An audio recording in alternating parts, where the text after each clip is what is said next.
Jangan lupa ya. Subscribe channel YouTube Novel Azkadina. Bab 5611.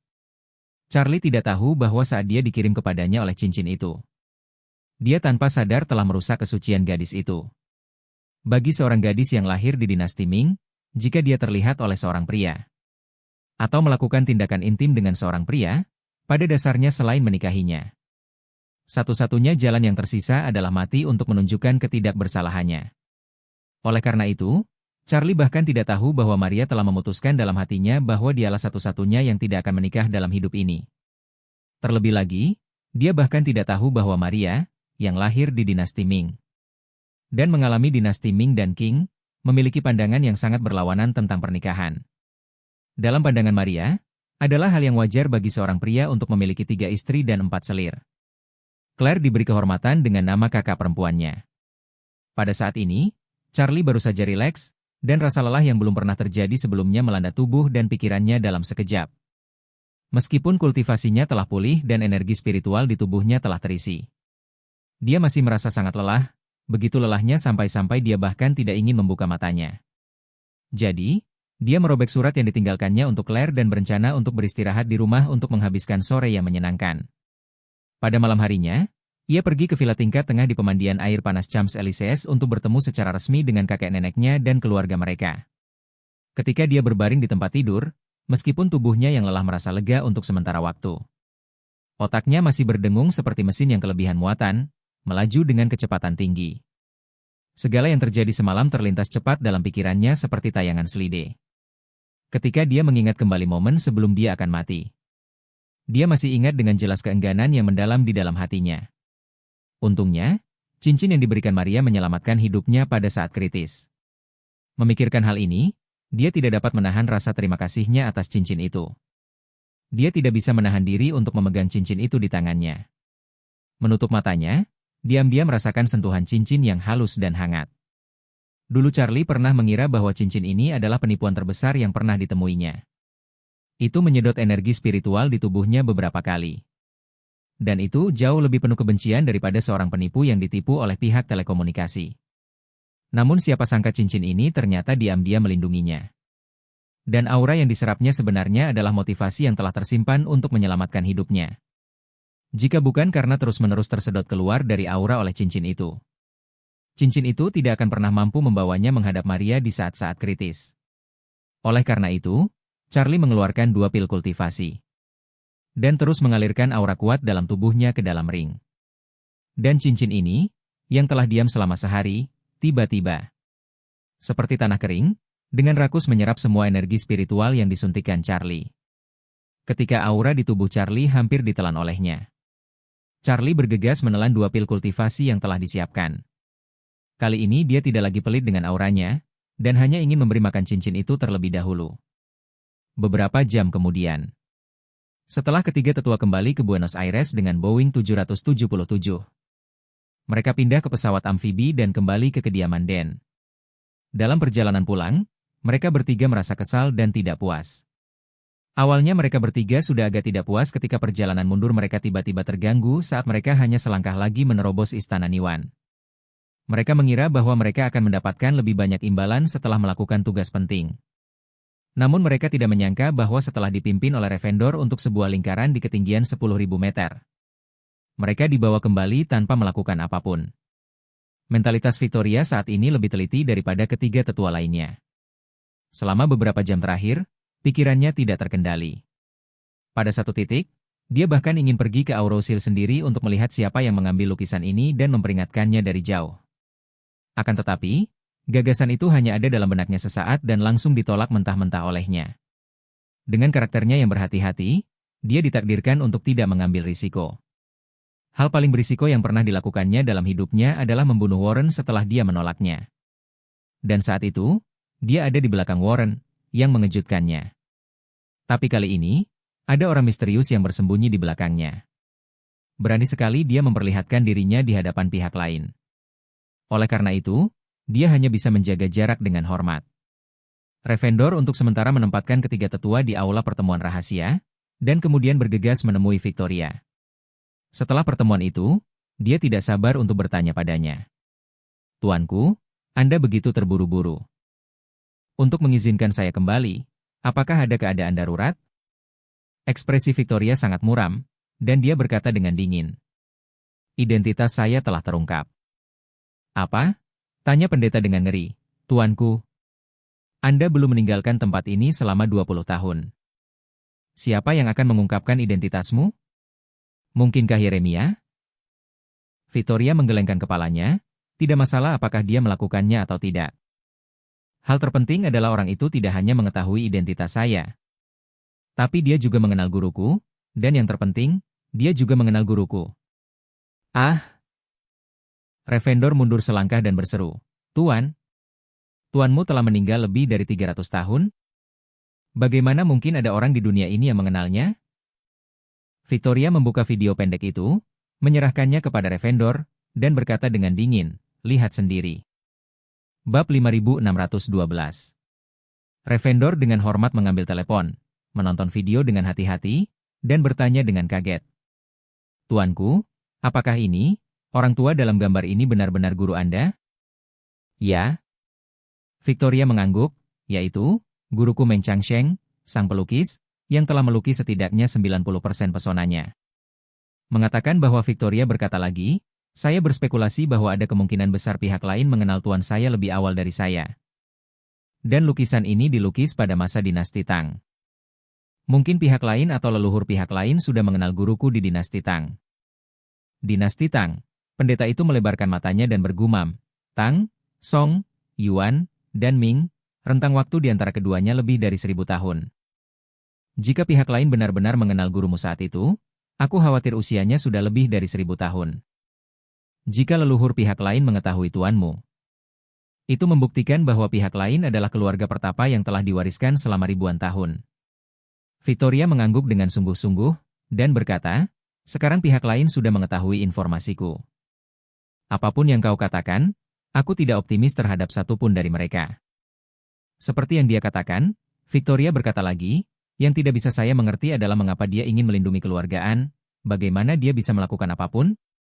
Revendor berseru, mungkinkah orang ini ada hubungannya dengan Margaret dan Changing? Victoria menggertakkan giginya dan berkata, bagaimana mungkin? Jika dia ada hubungannya dengan Margaret dan Changing. Jadi ketika Jermo menyerang dia dan istrinya 20 tahun yang lalu, dia tidak akan tinggal diam. Ini, Revendor mengerutkan kening, apa yang dikatakan Tuan masuk akal. Bawahan merasa bahwa masalah ini sangat aneh, dan ada banyak kemungkinan. Tapi masing-masing tampaknya punya beberapa pemikiran. Yang tidak masuk akal? Memikirkan hal ini, Revendor menundukkan kepalanya dan berpikir lama, lalu menatap Victoria, dan bertanya. Tuanku, saya pikir ada kemungkinan lain. Victoria berkata, katakan. Pendeta buru-buru berkata, Tuanku, bawahan merasa bahwa pihak lain mungkin tidak memiliki hubungan apapun dengan tuanmu. Mungkin juga dia mendapatkan lukisan itu secara kebetulan, dan kebetulan mengetahui informasi identitasmu dari Jeremiah atau Maria. Jadi dia sengaja menggunakan lukisan ini untuk menakutimu. Pikirkanlah, jika pihak lain benar-benar kuat. Mengapa dia repot-repot menunjukkan lukisan ini? Akan lebih realistis untuk menunggu di Auros Hill saja. Victoria bertanya dengan cemberut, maksudmu, pihak lain hanya menggertak dan menyanyikan strategi kota kosong kepadaku? Ya, kata Revendor tanpa ragu, kurasa itu mungkin. Victoria mengangguk, dan berkata dengan dingin, bukannya aku tidak meragukan apa yang kamu katakan. Tapi aku tidak punya cara untuk membuktikannya. Jika kau benar-benar ingin membuktikannya, biarkan ketiga tetua pergi ke sana, tetapi jika ketiga tetua juga terbunuh di Auros Hill, organisasi tersebut tidak hanya akan menderita kerugian besar, tetapi bahkan mungkin akan membuat pihak lain marah. Revendor berpikir sejenak, lalu bertanya, Tuan, bisakah Anda mengirim seorang penatua ke Auros Hill untuk menyelidiki terlebih dahulu? 1. Victoria menggelengkan kepalanya dan berkata, meskipun aku tidak tahu seberapa kuat orang itu. Karena ledakan diri Jermo gagal membunuhnya, itu membuktikan bahwa kekuatannya pasti lebih tinggi dari ketiga tetua lainnya. Mengirim seorang penatua ke sana tidak ada bedanya dengan mengirimnya ke kematian. Jika pihak lain lebih kuat dariku, maka mengirim 3 orang dari mereka akan menghasilkan hasil yang sama. Victoria berbicara lagi, Dan pernahkah kau memikirkannya? Pihak lain mungkin tidak menggunakan potret Tuan untuk menakut-nakuti aku. Atau dia mungkin menggunakan potret sang guru untuk merangsang saya. Jika ini bukan rencana kotak kosong, melainkan metode provokatif, maka tujuan utamanya, saya khawatir mereka ingin memancing saya keluar. Ravendor berkata dengan ekspresi terkejut, kau benar. Taktik kotak kosong. Dan taktik agresif tampaknya hampir sama di permukaan. Namun kemungkinan hasilnya adalah satu hari pada satu waktu, satu kematian pada satu waktu. Pihak lain telah berperang melawan kami beberapa kali secara rahasia. Dan setiap kali mereka berhasil menguasai, dan sekarang mereka mungkin ingin memaksa Anda untuk muncul. Victoria mengangguk dan berkata, lagi pula, orang ini agak mirip denganku. Ravendor bertanya dengan tergesa-gesa, Tuanku, apa yang sedang Anda bicarakan? Victoria berkata, orang ini bukan hanya seorang biksu, tetapi juga sangat terampil dalam menggunakan senjata api. Setelah berbicara, Victoria berkata lagi, karena orang-orang yang mengerti seni bela diri dan orang-orang yang mempraktikkan Taoisme. Itulah sebabnya Anda menggunakan senjata modern untuk melatih para prajurit dan pengawal ksatria yang gugur. Prajurit-prajurit yang gugur yang kami latih bagaikan memotong melon dan sayur-sayuran. Para ahli bela diri itu tidak tahu bagaimana cara menghadapi peluru padat. Dan orang ini bahkan lebih hebat dariku. Dia bisa saja berpikir untuk menggunakan meriam pertahanan jarak dekat untuk membunuh seorang biksu ahli. Cara orang ini sungguh tidak kejam dan tidak biasa. Ravendor mengingat Jarvis yang dibom oleh meriam pertahanan jarak dekat, tidak bisa menahan diri untuk tidak menggigil. Dan tidak dapat menahan diri untuk berkata, terakhir kali kami mengetahui bahwa 3 orang dari perusahaan Blackwater membeli 3 senjata anti pesawat dari pasar gelap di Eropa Timur. Dan mereka termasuk dalam senjata anti pesawat yang sama yang membunuh Jarvis. Tapi di perusahaan Blackwater, Jafren telah menyelidiki. Tetapi dia tidak menemukan sesuatu yang istimewa. Dia diam-diam telah mengikat beberapa eksekutif Blackwater dan menyiksa mereka, tetapi dia belum menemukan petunjuk apapun.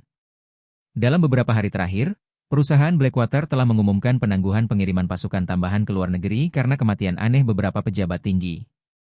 Dan para bawahan berspekulasi bahwa kematian Jarvis kemungkinan besar sengaja disalahkan pada perusahaan Blackwater. Victoria bersenandung dan berkata, beritahu Jafren bahwa tidak perlu lagi menyelidiki perusahaan Blackwater. Selain itu, informasikan kepada kantor Gubernur 5 Angkatan Darat bahwa semua tindakan eksternal akan segera dihentikan. Dan pertemuan itu akan hening selama 3 bulan. Pendeta berkata tanpa ragu, baik Tuan. Bawahan ini akan memberitahu mereka semua. Victoria berkata lagi, ngomong-ngomong, beritahu kru untuk bersiap, dan aku akan berangkat ke Myanmar besok. Ravendor berseru, Tuanku, aku tantang Anda, mengapa Anda begitu kritis di saat kritis seperti ini? Mengapa kamu ingin meninggalkan stasiun? Victoria memelototinya dengan tatapan membunuh, lalu berkata dingin, bajingan. Apa ini yang seharusnya kau tanyakan? Bab 5613. Pendeta gemetar karena kemarahan di mata Victoria, berlutut dengan tergesa-gesa. Dan membanting dahinya ke tanah, dan berkata dengan ngeri. Bawahan ini harus mati, tolong maafkan aku. Victoria mendengus dingin dan memarahi, mulai sekarang. Di masa depan, jika kau mengatakan sesuatu lagi, kamu akan kembali ke makam leluhur Lia Odong untuk mengurus dirimu sendiri. Rumah leluhur keluarga Wu adalah Lia Odong, dan makam leluhur keluarga tersebut ada di sana. Namun, bagi keluarga Wu di Den, suatu ketika Tuhan memintanya untuk kembali ke Lia Odong untuk menjaga makam leluhur. Itu akan sama saja dengan dikirim ke pagoda Ninggu oleh dinasti Qing. Jika dia sudah sampai di sana, dia hanya bisa mati di sana dalam kehidupan ini. Ravendor ketakutan, dia menampar dirinya sendiri 2 kali, bersujud, dan menangis. Bawahan ini harus mati, bawahan ini harus mati. Terima kasih, Tuhan yang Maha Pengasih. Victoria mengabaikannya dan berkata dengan tenang, pergi, beritahu aku kapan pengaturannya sudah dibuat. Bawahanmu patuh. Ravendor bersujud 3 kali lagi seolah-olah dia telah diampuni, lalu melarikan diri keluar pintu. Victoria tiba-tiba berteriak, berhenti. Punggung Ravendor terasa dingin, dia buru-buru berbalik, dan bertanya dengan gemetar. Tuhan, kau, apa lagi yang kau inginkan? Victoria bertanya padanya, bagaimana kabar ketiga tetua itu? Melihat Victoria tidak mengejarnya, Ravendor merasa lega. Dan pada saat yang sama membungkuk cepat dan berkata, kembali kepada Tuhan. Ketiga tetua sedang menunggu di aula rahasia sekarang. Victoria mengerutkan kening, dan bertanya padanya, ketika aku memintamu untuk kembali. Apakah kamu melihat adanya perubahan pada mereka bertiga? Ini, Revendo ragu sejenak, lalu berkata dengan hormat. Tuan, Anda memerintahkan untuk kembali pada saat itu? Ketiga tetua tampak sedikit tidak senang. Tidak senang? Victoria mencibir, dan berkata dengan tenang. Ketiga orang ini tidak senang padaku karena mengganggu retret mereka. Sepertinya sifat manusia memang seperti ini. Kamu menghadiahinya semangkuk makanan. Dia mungkin tidak berterima kasih padamu atas makanannya. Tapi kalau kamu mau mengambil makanan yang setengah dimakan itu, dia malah akan membencimu. Revendor bertanya dengan hati-hati, Tuanku, menurut Anda apa yang harus dilakukan? Victoria berkata dengan tenang, penghargaan. Tentu saja, itu harus diberi penghargaan. Memimpin pasukan untuk bertempur, Anda harus diberi penghargaan jika menang. Kamu harus diberi penghargaan jika kamu lelah, dan kamu harus diberi penghargaan karena berlari tanpa hasil. Setelah itu, dia berkata, namun, penghargaan itu tidak untuk saat ini. Biarkan mereka berkeliaran dan biarkan mereka mengeluh dalam hati mereka. Memberi mereka penghargaan secara langsung akan membuat mereka merasa bahwa mereka harus diberi penghargaan atas segala hal. Lebih baik membiarkan pikiran mereka acak terlebih dahulu. Menyimpanglah, dan ketika saatnya tiba, biarkan mereka merasa malu atas keluhan mereka sebelumnya. Revendor bingung, tetapi dia hanya bisa menyanjung dan memujinya. Tuhan itu bijaksana, dan bawahannya merasa rendah diri. Victoria tahu bahwa dia hanya polos. Dia menggoda dengan sanjungan. Maka dia melambaikan tangannya dengan tidak sabar dan berkata, baiklah, pergilah dan atur tempat untuk mereka. Senang rasanya bisa bersama mereka selama beberapa hari. Saya akan membicarakan sisanya saat saya kembali. Revendor berkata tanpa ragu, saya di sini untuk mengikuti perintah. Setelah Revendor keluar, Victoria melangkah ke peta dunia yang diproyeksikan ke dinding dengan laser. Langit-langit aula utama tingginya lebih dari 6 meter, dan peta dunia setinggi 6 meter dan lebar 12 meter diproyeksikan di seluruh dinding. Dia melihat Myanmar di peta, melihat Yunan Selatan di sebelah Myanmar. Dan memandang pegunungan ribuan mil jauhnya dari Yunan Selatan, pikirannya tiba-tiba melayang. Dia memikirkan seniornya, lalu gurunya. Berpikir tentang potret guru yang diambil untuk memperingatkannya oleh orang lain hari ini. Dia tidak dapat menahan diri untuk berbisik pada dirinya sendiri. Guru, tampaknya Anda benar-benar meremehkan saya dan senior. Sebelum kamu pergi, hanya aku dan senior, tapi tetap saja. Anda tidak pernah memberitahu kami rahasia umur panjang. Jadi saya harus mempelajari detail rahasia umur panjang dari orang lain setelah lebih dari 300 tahun kematian Anda. Aku, Victoria, tidak bisa masuk ke matamu seperti ini? Memikirkan hal ini, pikiran Victoria langsung kembali ke tahun 1650, lebih dari 300 tahun yang lalu. Di antara 100.000 gunung, ada tempat terlarang yang jarang dikunjungi orang. Tidak ada penduduk di sini sejauh ratusan mil. Pasalnya, sejak ratusan tahun lalu telah terjadi miasma yang tak terbayangkan di sini. Kemanapun Anda pergi, Anda akan berakhir di luar miasma, dan setelah menghirup miasma, Anda akan mengalami sakit kepala dan mual yang berlangsung selama beberapa bulan. Rasa sakit yang luar biasa dan orang-orang yang lebih putus asa ingin masuk ke dalam racun itu untuk mencari tahu dan akhirnya mati di dalamnya. Oleh karena itu, seiring berjalannya waktu, penduduk pegunungan di sekitar tempat ini menghormati tempat tersebut dan menganggapnya sebagai tempat terlarang sama sekali. Akan tetapi, orang-orang gunung ini tidak tahu bahwa pusat racun itu sebenarnya adalah gua tempat Meng Changsheng berlatih menyendiri. Dan racun-racun itu tak lain hanyalah formasi yang telah ia buat untuk mengisolasi dirinya dari masalah-masalah manusia. Dia bertanya dengan sepenuh hati, hanya menginginkan umur panjang, dan tinggal sendirian di gunung ini selama ratusan tahun. Ketika Victoria dan Warren dikejar oleh tentara King Keshiwan Dashan, mereka tidak punya tujuan dan terjerumus ke dalam racun tak berujung ini. Jika tentara King tidak membakar gunung dan membuat Meng Changsheng marah, dia tidak akan menyelamatkan keduanya secara tidak sengaja. Baru setelah Meng Changsheng menyelamatkan keduanya, dia mengetahui bahwa dunia luar telah mengalami perubahan mendadak. Dan dinasti Han telah digulingkan oleh Jurchen, yang membuatnya, yang juga seorang Han, merasa sedih. Justru karena itulah dia menerima Victoria dan Warren sebagai muridnya. Mewariskan keahliannya, dan membiarkan mereka terus berjuang melawan dinasti Qing. Sedangkan dirinya sendiri, ia masih belum bisa melupakan keinginannya untuk berumur panjang dan terus tinggal di pegunungan untuk berlatih keras. Bab 5614.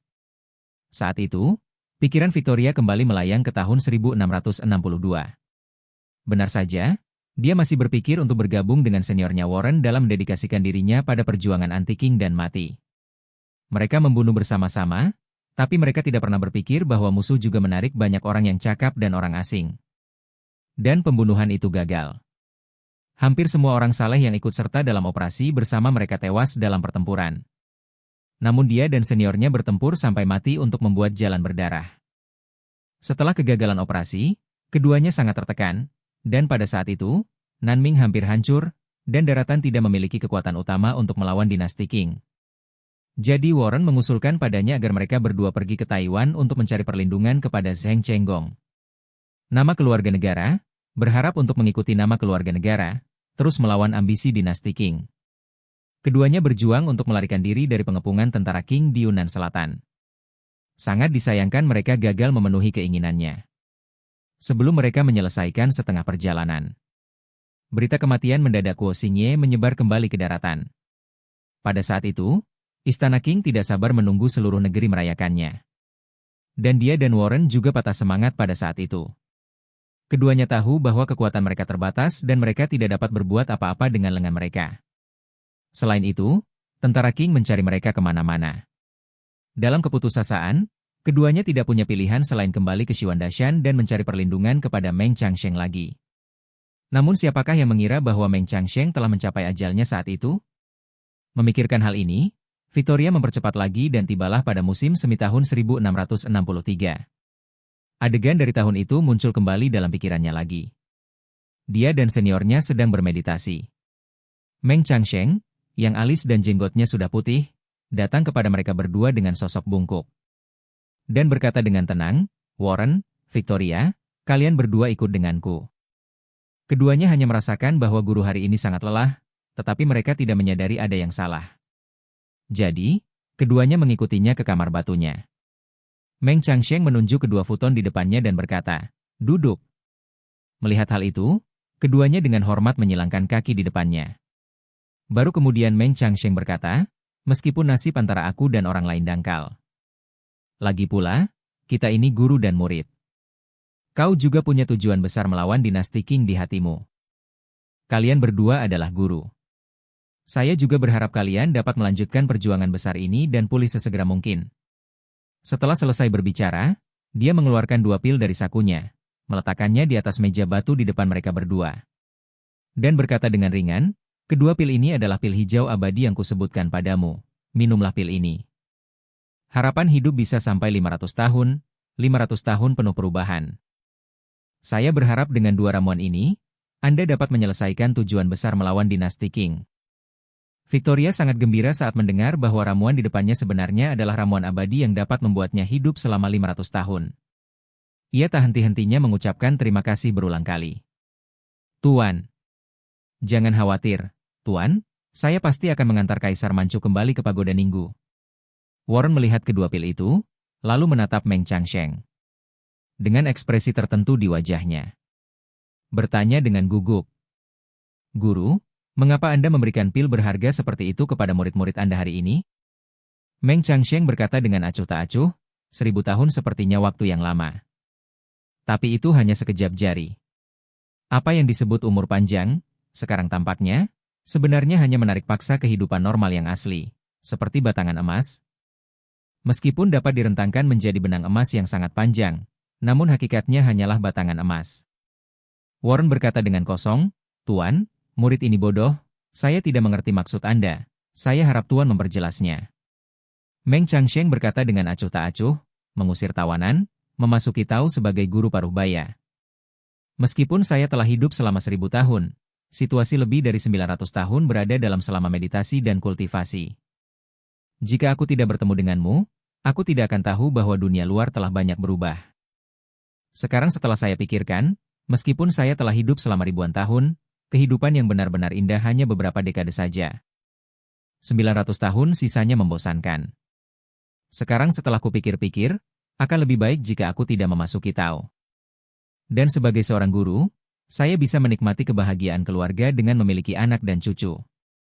Warren bahkan lebih bingung, dan berkata, Guru, Anda telah berkultivasi selama ribuan tahun untuk mengubah nasib Anda melawan langit. Jika suatu hari kamu berhasil naik ke surga, bukankah kamu akan benar-benar mencari umur panjang? Meng Changsheng tersenyum sedih, lalu meratap, ubahlah takdirmu melawan langit. Bagaimana kau bisa mengubah takdirmu melawan langit? Itu hanya mimpi, mimpi orang lain, terbangun di malam hari. Tapi aku terbangun dari mimpi 1000 tahun, mimpi 1000 tahun, mimpi 1000 tahun. Saya guru bodoh. Warren menyadari bahwa suasana hati sang guru berbeda dari masa lalu. Dan buru-buru bertanya dengan khawatir, Guru, apa yang terjadi padamu hari ini? Apakah kamu merasa sedih ketika memikirkan sesuatu yang menyedihkan? Meng Changsheng melambaikan tangannya, dan berkata dengan tenang, tidak ada yang menyedihkan tentang menjadi seorang guru. Hanya saja batas waktunya sudah di depan mata, dan saya merasa tidak rela. Batas waktu? Warren dan Victoria sama-sama pucat karena terkejut. Saat ini, Meng Changsheng berkata dengan tenang, batas waktu 1000 tahun bagiku telah tiba. Namun sayangnya, saya tidak pernah memecahkan teka-teki berikutnya dan tidak dapat memperpanjang hidup saya lagi. Kedua pil ini hanya untuk diberikan kepadamu sebelum batas waktu. Setelah kamu menjadi master, kamu akan mengambil ramuan itu dan turun gunung untuk melanjutkan pertempuran melawan dinasti Qing. Warren menangis terseduh-seduh dan bertanya dengan tak percaya, Guru, apa kau bercanda? Kau begitu kuat, bagaimana mungkin kau? Meng Changsheng tersenyum kecut, sekuat apapun dirimu, kamu tidak akan bisa mengalahkan hukum surga. Yang bisa kau lakukan hanyalah menundanya. Sekarang sepertinya panggilan itu tinggal 2 hari lagi. Victoria di samping memikirkan sesuatu, dan buru-buru berkata, Guru, jika jalan surga datang kepadamu, maka. Pada titik ini, Victoria tiba-tiba tergagap, ragu-ragu dan tidak dapat mengatakan apa yang harus dilakukan selanjutnya. Meng Changsheng menatapnya, dan bertanya sambil tersenyum, Victoria, apa yang ingin kamu katakan, tapi itu tidak penting. Victoria mengerutkan bibirnya, dan mengumpulkan keberaniannya untuk berkata, Guru, jika jalan surga datang kepadamu, maka apa yang telah engkau pelajari sepanjang hidupmu? Selain peralatan dan ramuan yang telah kau kembangkan sepanjang hidupmu, bisakah kau memberikannya kepadaku dan kakak senior? Kalau tidak, kalau kau benar-benar meninggal, bukankah harta karun ini akan terbuang sia-sia? Meng Changsheng menatap Victoria, lalu 2 pil hijau abadi. Dia tahu apa yang dipikirkan Victoria. Dia pasti merasa bahwa dia telah berlatih selama ribuan tahun. Dan tentu saja, ada harta yang tak terhitung jumlahnya di tangannya. Jadi, mustahil hanya minum 2 pil. Sebelum Meng Changsheng sempat bicara, Warren menegurnya dengan tajam, Victoria, apa yang kau bicarakan? Bagaimana kau bisa berbicara kepada Tuan seperti itu?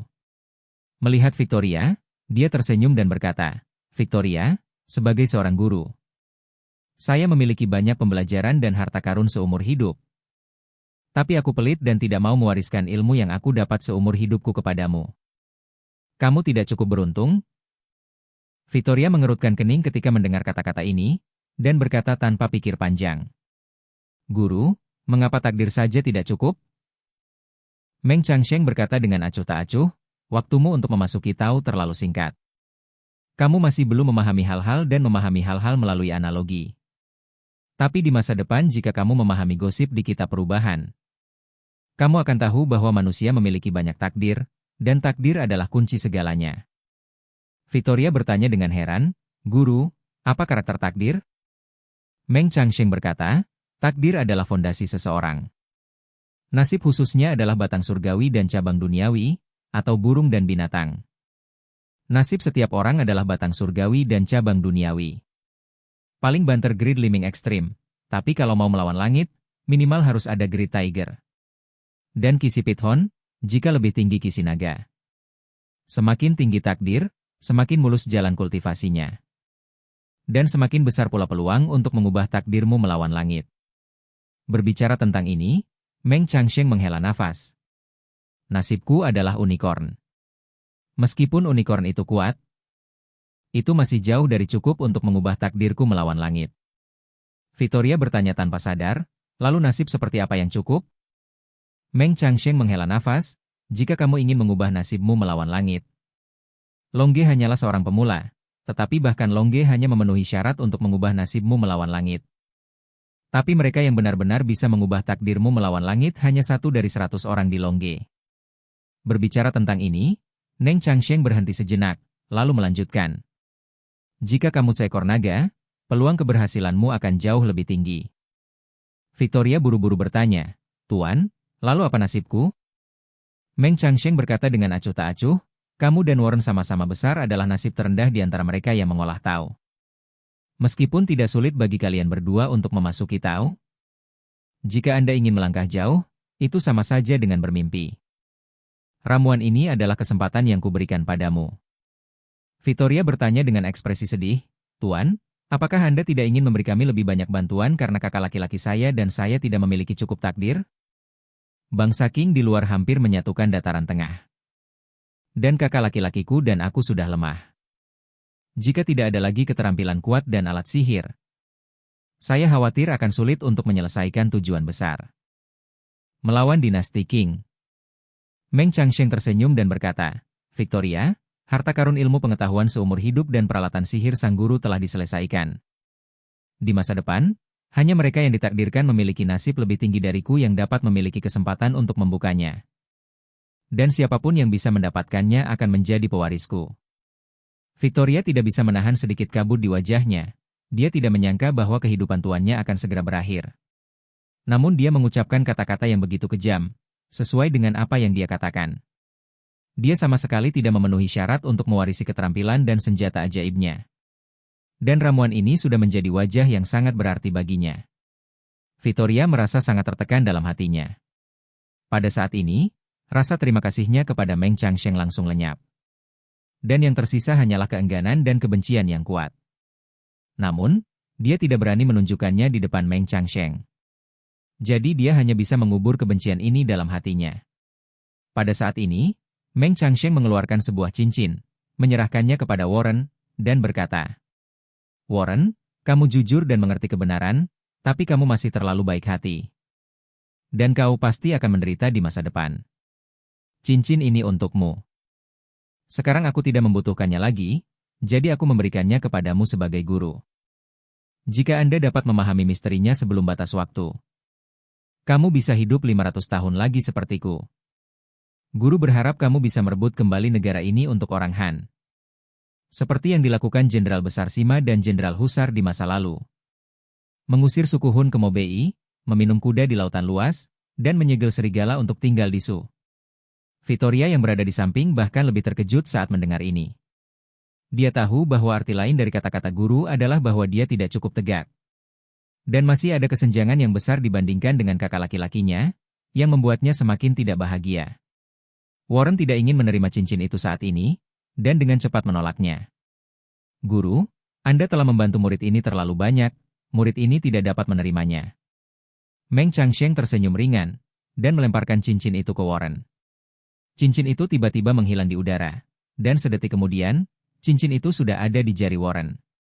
Sebelum Warren bisa memahami alasannya, Meng Changsheng berkata, Warren, cincin itu sudah mengakuimu sebagai tuannya, jadi kau harus menjaganya baik-baik. Jika sesuatu terjadi padamu di masa depan, cincin ini mungkin bisa menyelamatkan hidupmu. Setelah selesai berbicara, 2 burung bangau yang diangkat oleh Meng Changsheng tiba-tiba masuk. Dan kedua burung bangau itu berdiri di kedua sisi Meng Changsheng. Menggesek-gesekkan lehernya ke tubuhnya, merintih dan menangis. Meng Changsheng mengulurkan tangannya untuk membelai kedua burung bangau itu. Lalu berdiri dan berkata, batas kehidupan telah tiba. Ayo pergi, tinggalkan tempat ini, dan jangan kembali lagi. Warren menangis tersedu-sedu. Tuan, aku ingin mengantarmu pergi untuk terakhir kalinya. Meng Changsheng melambaikan tangannya, saya telah berlatih di sini selama ratusan tahun sebagai seorang guru. Ini bukan hanya guaku, tetapi juga makamku. Sambil menatap kedua burung bangau itu, dia berkata dengan enteng, cukup bawa saja mereka bersamaku. Setelah mengatakan itu, Meng Changsheng tiba-tiba mengulurkan tangan kanannya dan melambaikan lengan bajunya. Mata Warren dan Victoria menjadi gelap sesaat. Mereka mendapati bahwa mereka langsung kembali ke gua tempat mereka bermeditasi dan berlatih sebelumnya. Warren berteriak, "Tuan!" Setelah itu, dia berlari keluar gua. Namun gua asli tempat guru berlatih dan tinggal menghilang tanpa jejak dalam sekejap.